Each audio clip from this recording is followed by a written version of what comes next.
Okay, so as mentioned up top, I'm part of a meetup group, Boston Predictive Analytics, and meetup is just one piece of a puzzle of a lot of different ways people are part of communities, whether it's professional associations or universities and things like that. So I'm going to talk a little bit about meetup and its origins. It was actually founded by Scott Heiferman back right after 9/11. He's from New York City, and they thought, how can we recapture that feeling that we had after 9/11 of everyone pulling together? And so he went and said, can we use the internet to get off the internet? And so that's kind of the mission. And so in Boston, kind of started off in 2002, slow, but surely it has grown tremendously to now there's 2,600-ish groups in Boston. So it's kind of growing really good. And business and tech, which I'm part of, is about 10% of these groups. So what's cool about Meetup is they've open sourced their data. So you can use an API, and anything you see as you browse Meetup, you can get and download it, and it makes for some interesting data analysis.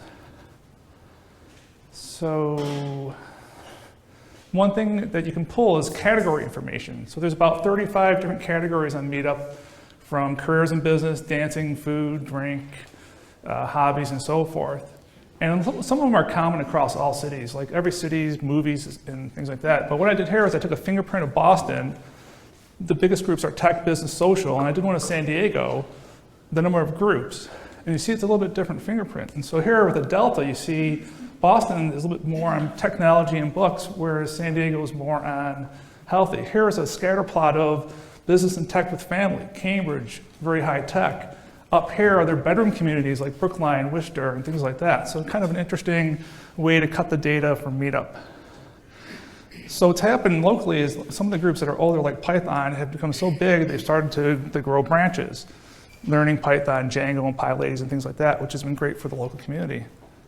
And hopefully that can be the case for every single type of topic. So here I have a slide that has the fusion of knowledge and items, the old Silk Road, but now with the internet, things move faster. Hacks and Hackers is a journalism group that started, I think, in San Fran, but now is across the whole world. So to me, I thought, let's just open it up and let's look at more places. See, my perception of Russia is right now about dashboard cams and meteors, kangaroos in Sydney, penguins there. So I'm using Meetup as a way to kind of like maybe become more culturally aware. So for example, tech. I would have never guessed that Argentina is big on Bitcoins. Berlin has a tech meetup. Colombia, Bogota, has a PHP group and they serve pizza. Pizza is universal. But there's some groups that we might be able to add to Boston, like C++. The common groups in Boston and everywhere. Wine, vegetarian. But there's no one in the world has meetups. And so I'm thinking we can really do that here and have a great one. We can also maybe go for sushi. So I find it interesting, there's some groups like in Paris, they have this one, Paris Full Moon Picnic Group, right? Let's watch the full moon over the sea. I'm like, can we do that in Boston? We got the Charles River, Sam Adams, and we can the sunset over MIT buildings. It'd be great, right? Health and fitness. Everywhere there's yoga. But there's crazy, I never knew this. Have you ever heard of this? Kangoo jumps. They're like the hot thing in some parts of the country, in the world. Maybe we can do a Kangoo group here in Boston.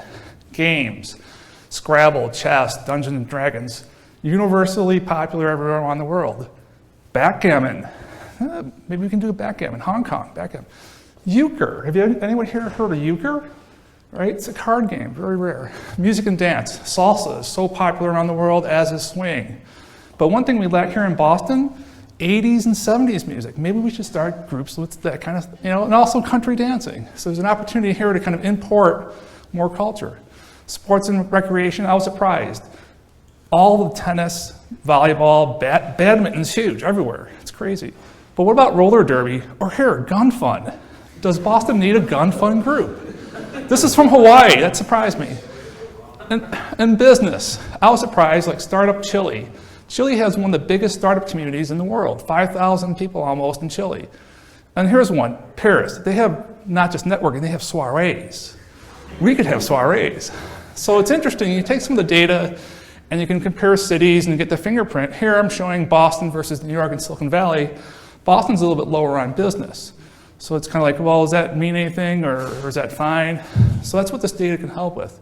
And here's just a couple more slides where it's been growing. And if it keeps going, what are we going to do and how can we sustain Meetup here locally?